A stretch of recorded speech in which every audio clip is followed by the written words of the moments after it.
ABK Radio, l'interview.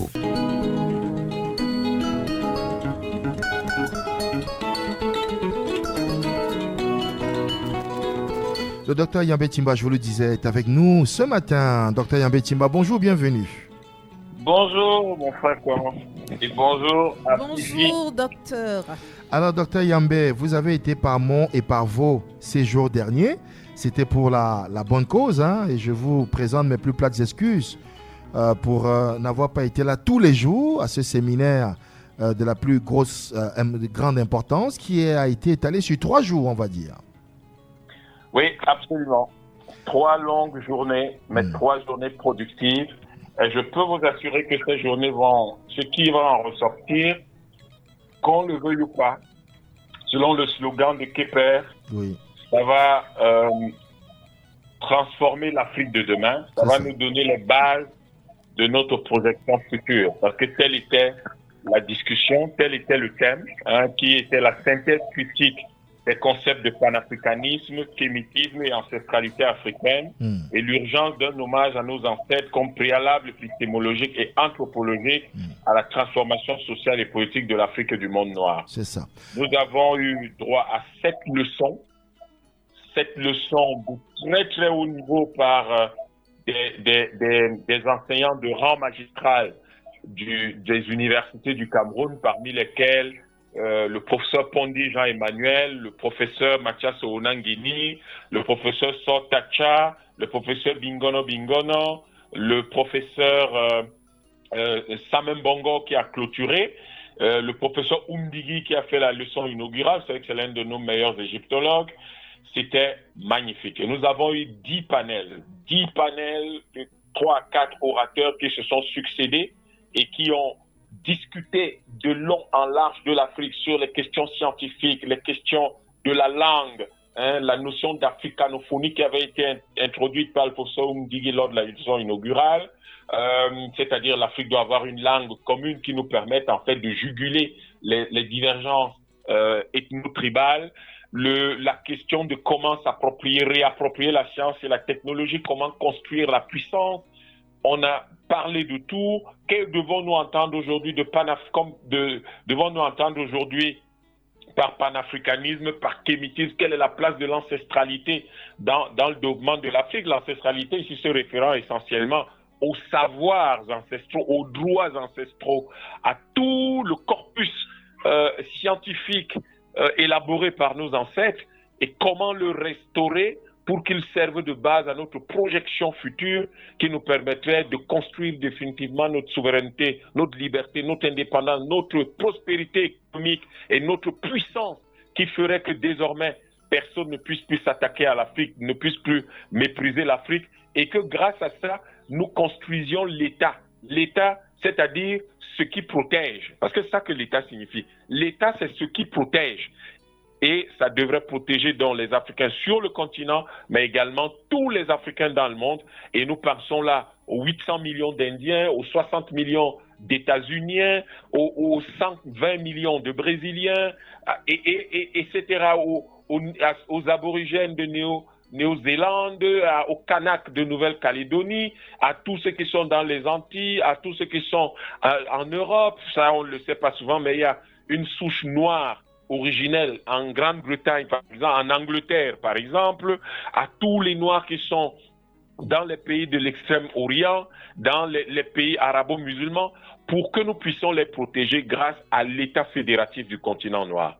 Et c'est quel est le contenu d'un tel État que nous en avons discuté, et nous sommes parvenus à établir la pertinence du mouvement 10 000 élus panafricanistes parce que nous devons prendre le contrôle politique du continent qui est la seule manière d'installer le kamitisme en tant que politique culturelle et civilisationnelle et le panafricanisme en tant que attitude science, en tant que science et attitude et comportement et ainsi que mouvement et dynamique révolutionnaire de restauration de l'Afrique et de construction de l'État fédératif du continent noir. Tout cela fondé sur l'ancestralité africaine. C'était ça le débat et c'était magnifique. Nous avons eu en moyenne 250 personnes et l'université de Douala doit être remerciée pour avoir accueilli ce colloque qui a été au fort de l'ESSEC, qui personnes.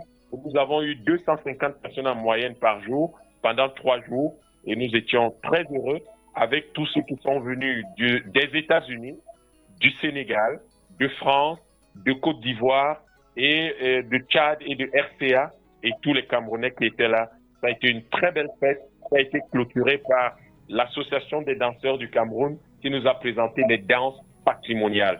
C'était magnifique et je peux vous assurer que il y a des éditeurs qui se bousculent pour la publication des actes de ce colloque-là et nous en sommes très heureux parce que l'Afrique a discuté avec elle-même, l'Afrique s'est projetée et aujourd'hui sait exactement où aller.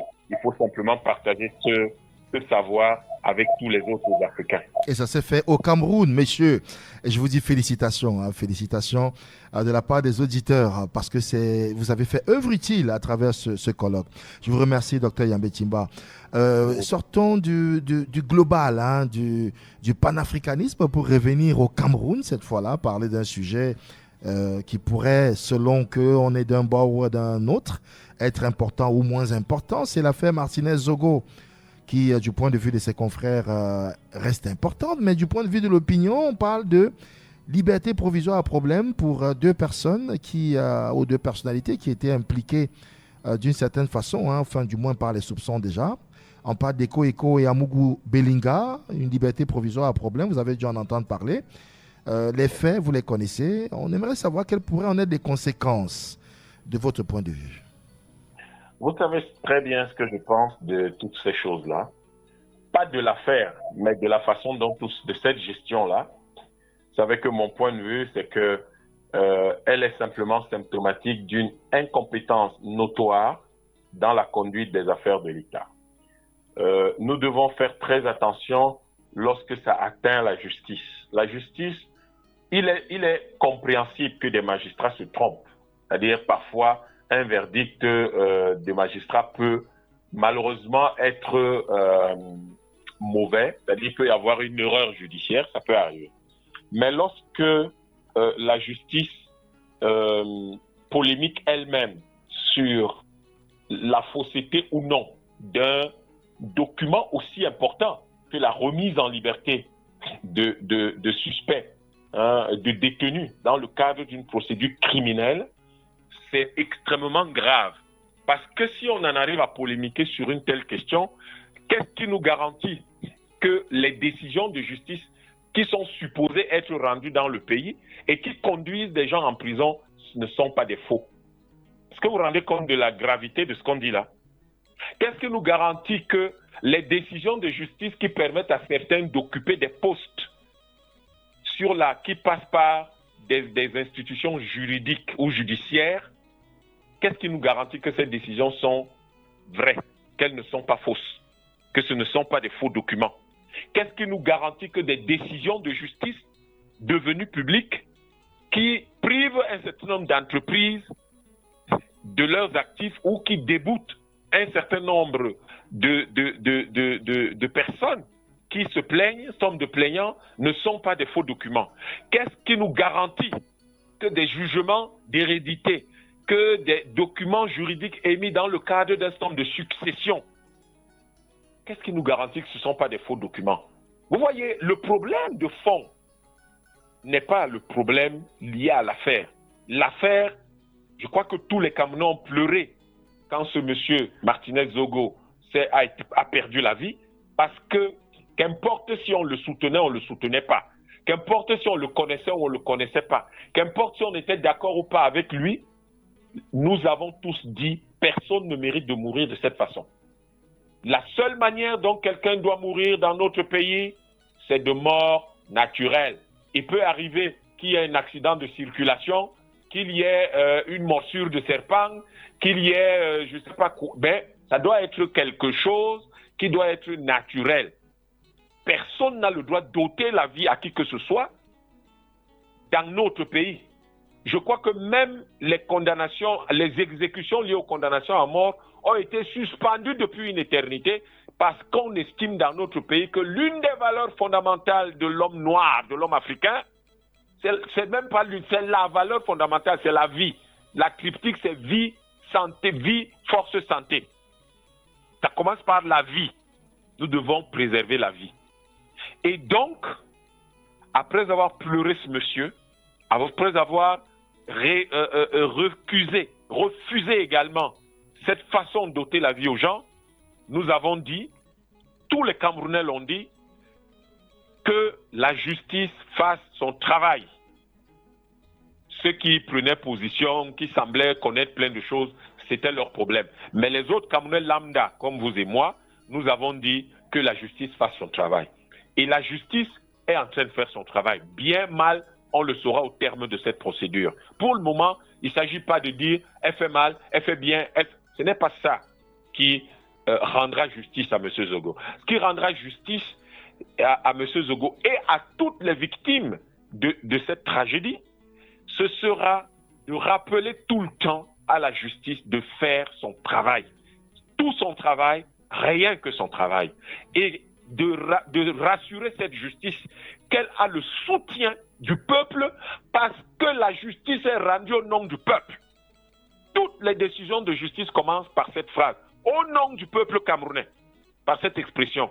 Au nom du peuple camerounais. C'est au nom du peuple que la justice est rendue. Donc le peuple rassure la justice de faire son travail. De continuer à faire son travail. Tout son travail, rien que son travail. Oui. Et la justice, c'est donc qu'il n'y ait pas de polémique sur les décisions des magistrats. La justice est le pilier le plus ferme de l'existence d'un État et d'un pays. Donc la justice ne devrait jamais faire l'objet de manipulation ni de quelques polémiques de la nature de celle que nous vivons en ce moment. S'il y a des gens mal intentionnés qui essayent de manipuler la justice, c'est une chose extrêmement grave. Ces personnes sont dans le cadre de la haute trahison. Ces personnes sont en train de s'élever contre le pilier le plus ferme de l'État. Docteur Yambé. Et donc, je finis, je chute, pardon. Allez-y. Oui. Ce qui se passe là est très grave. Parce que tout le dispositif administratif de notre pays, tout le dispositif de régulation de notre pays, c'est un dispositif juridique qui peut avoir un aspect judiciaire, qui peut avoir un aspect qui peut prendre le côté administratif ou d'autres, mais il est juridique. Donc, si un aspect du juridique est mis à mal par des polémiques sur les vrais faux documents, c'est extrêmement dangereux parce que ça veut dire quoi? Ça veut dire qu'il n'y a aucun document authentique dans le pays. Ça veut dire quoi? Ça veut dire que tout ce qui passe par les auxiliaires de justice doit être remis en cause. Or, les auxiliaires de justice, c'est par exemple les notaires, c'est par exemple les huissiers de justice. Est-ce que vous vous rendez compte si on commence à dire que tous les titres fonciers du Cameroun, on ne sait pas s'ils sont vrais ou sont faux? Si on commence à dire que tous les actes pris, émis, faits, exécutés, tous les actes exécutés par les huissiers de justice, on commence à dire qu'ils ne sont peut-être pas vrais, ils sont probablement faux. Est-ce que vous imaginez ce que ça veut dire ça? Notre pays ne doit pas être arrivé à ce niveau. Ça montre qu'il y a quelque chose d'incompétent dans ce pays qu'il faut éradiquer. Ce n'est pas normal. À quel moment le pays de Oumyobé ne mérite pas ça. Et à quel moment le premier magistrat devrait entrer en scène dans cette affaire? Il n'y a pas de premier magistrat. Vous laissez ce terme déplacé. Il n'y a pas de premier magistrat dans un pays. Vous prenez dans la séparation totale des pouvoirs. Il y a constitutionnellement, dans le Cameroun, il est constitutionnellement garanti dans le Cameroun qu'il y a séparation des pouvoirs. Donc il n'y a pas de premier magistrat au Cameroun. Il n'y en a pas. Il faut laisser les gens qui font la propagande et qui veulent embrouiller les Camerounais parler de ça. Il y a un pouvoir judiciaire, donc il y a une Cour suprême, et ce pouvoir-là est incarné par la Cour suprême. Il n'y a pas de premier magistrat, ça n'existe pas dans la Constitution du Cameroun. Mais si ça existe, comme on montre, à ce moment, je dirais que je m'étais trompé. Est-ce qu'à situation exceptionnelle, on ne doit pas envisager des mesures exceptionnelles? Parce que j'entends des Camerounais qui ont l'air de penser qu'il n'y a plus de capitaine qui tiennent le gouvernail Cameroun. Est-ce que vous pensez pareil? Je l'ai dit en commençant, on a un problème de gestion compétente du pays. Parce que la situation dans laquelle nous sommes en ce moment est une situation grave. Vous avez vu quels sont les compartiments de notre existence qui sont influencés par la justice. Nos actes de naissance, la plupart des gens passent par nos actes de naissance, parce que la plupart des gens passent par les jugements de légitimation. Je commence par la naissance. Vous avez les actes, beaucoup d'actes, toutes les créations des entreprises passent par là. Vous avez tout le droit lié, le droit des entreprises, donc tout le dispositif OHADA. Vous avez tout le système des titres fonciers. Vous avez tout le système des expertises, tous les experts immobiliers, les experts techniques et tout ça. Vous savez que c'est des gens qui sont agréés auprès de la cour d'appel et les cours d'appel, etc. Les cours de... Est-ce que vous imaginez ce que ça signifie ça? Les élections, toutes les élections passent également par ce système judiciaire, la Cour constitutionnelle. Vous avez les comptes publics qui passent par la Cour des comptes. Vous avez maintenant tout le système du droit commun, du droit civil et du droit pénal. Tout ça passe par le système judiciaire. Est-ce que vous venez de vous rendre compte que c'est la totalité de l'existence dans notre pays, donc la totalité des documents officiels qu'on tente de mettre en difficulté à travers une histoire pour le moins courante, banale, quotidienne, qu'un document signé par un magistrat. C'est très grave. Il ne s'agit pas seulement de l'affaire Martinez-Zogo. Il s'agit de l'intégrité de tous les actes officiels qui tiennent les Camerounais, les entreprises, les citoyens, les individus dans notre pays. Il s'agit de tous les actes par lesquels vous pouvez vous prévaloir du moindre droit dans notre pays. Est-ce que vous vous rendez compte comment on en arrive à ce niveau? Comment les gens ne se rendent pas compte que ce qu'ils mettent en danger, mais c'est tout ce qu'il y a comme document officiel, sur la base d'une polémique aussi inutile que dangereuse, que celle-là, tout le monde est aujourd'hui fondé en droit, puisqu'il y a un précédent. Tout le monde est fondé en droit aujourd'hui à remettre en cause tous les actes qui l'engageraient. Est-ce que vous vous rendez compte de ça?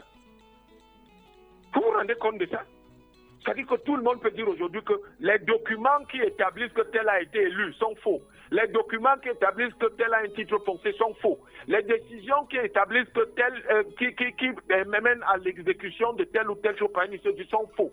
Les documents qui établissent que vous êtes le successeur de tel après sur la base des jugements d'hérédité, c'est faux. Est-ce que vous vous rendez compte de ça? C'est tout le pays, tout le système qui est mis en danger. Est-ce que les gens à Yaoundé se rendent compte de l'impact de ce qu'ils font? Qu'ils se rendent compte de l'impact de ce qu'ils font? Docteur Yambé, on va forcément y revenir parce qu'il y aura des suites, du moins il faut s'y attendre parce que ce serait surprenant qu'on s'en tienne à cela et que vogue la galère, quoi. Merci infiniment, Docteur Yambé Timba, on vous retrouve en semaine. Mais écoutez, c'est moi qui vous remercie de tout cœur et espérons que ceux qui nous ont écoutés ont compris que le peuple pleure et souhaite un peu d'ordre. Absolument. Et un peu de rigueur de la part de tout le monde. C'est tout. Merci infiniment. Merci docteur. Et bonne journée à vous et à vos auditeurs. Excellente journée à vous. ABK Radio.